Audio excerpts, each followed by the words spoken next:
What's up, crypto fam? Welcome back to another episode, and today I'm going to be talking about EOS and just the drama around it this past weekend. A, it is a $4 billion blockchain, and B, it just launched with a large amount of drama unfolding, so let's dive right into it.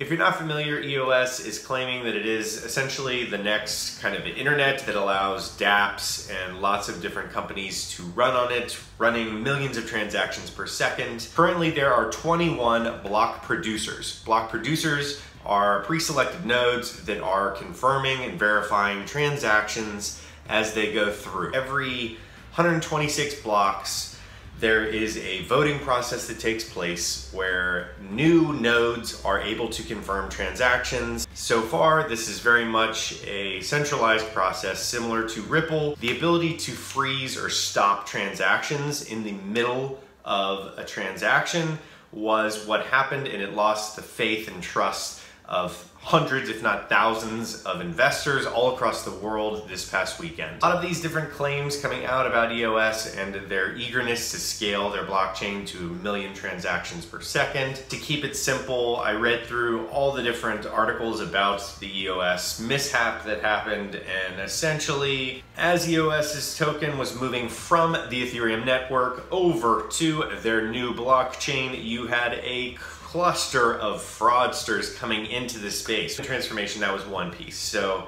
when they moved from Ethereum to their own chain, that was a cluster, but they made it, they survived. After that little chunk of drama, there was the issue of transactions. So when you have 21 block producers or BPs that are verifying all of the transactions that go through using this new technology called delegated proof of stake, they are essentially in control of the transactions that are coming through.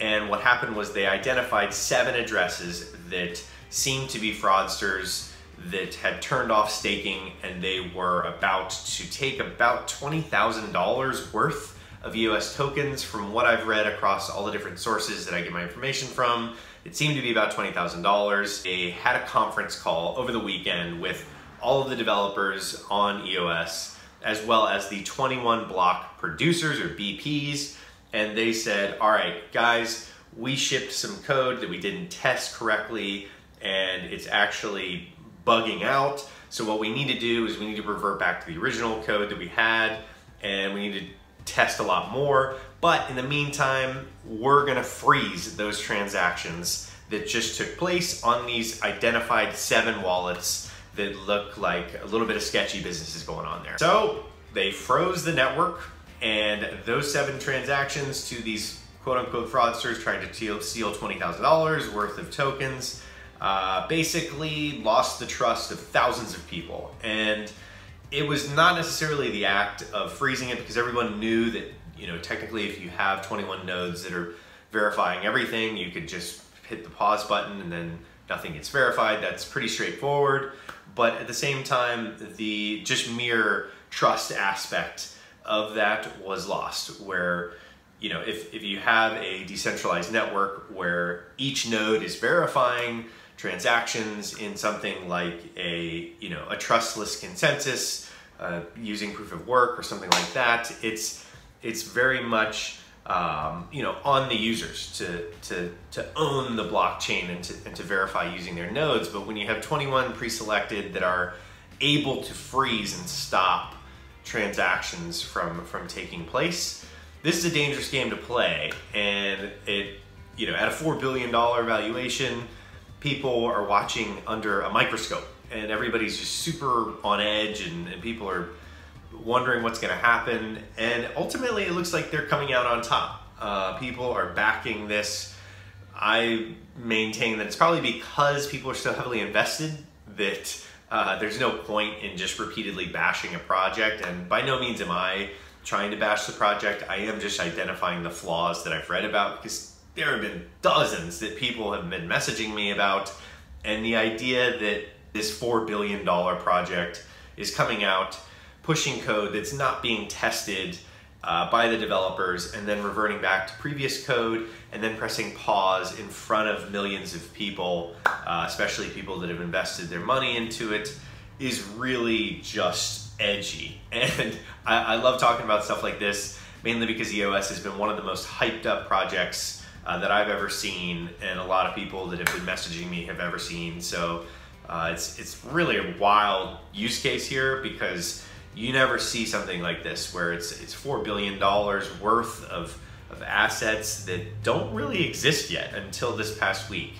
And it's just a wild scenario. So that's kind of it for my overview. A lot of you guys have been DMing me about it, and I think that between the delegated proof of stake concept that I actually kind of like, become BPs and verify transactions, I think that's kind of a cool concept.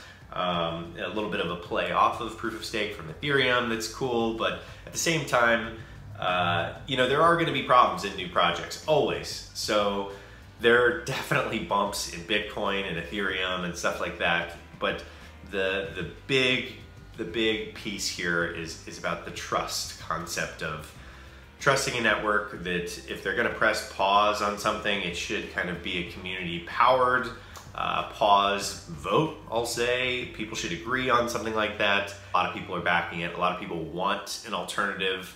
So I'm still a fan. I'm going to be following some of their concepts and their releases, especially now that their code is under the microscope again, because they weren't testing and then pushing without just looking over it and if it was going to work or not at a $4 billion company. So yeah, I'm going to be following a lot of their information as it comes out, and definitely following some of the drama. I'm going to update you guys on here, Twitter and Instagram, but that's it for this quick run through of the drama around EOS. And I hope you guys like this video. If you do, slap a like. If you guys are new here, subscribe, and I will see you guys on the next episode of Hack Droid Crypto.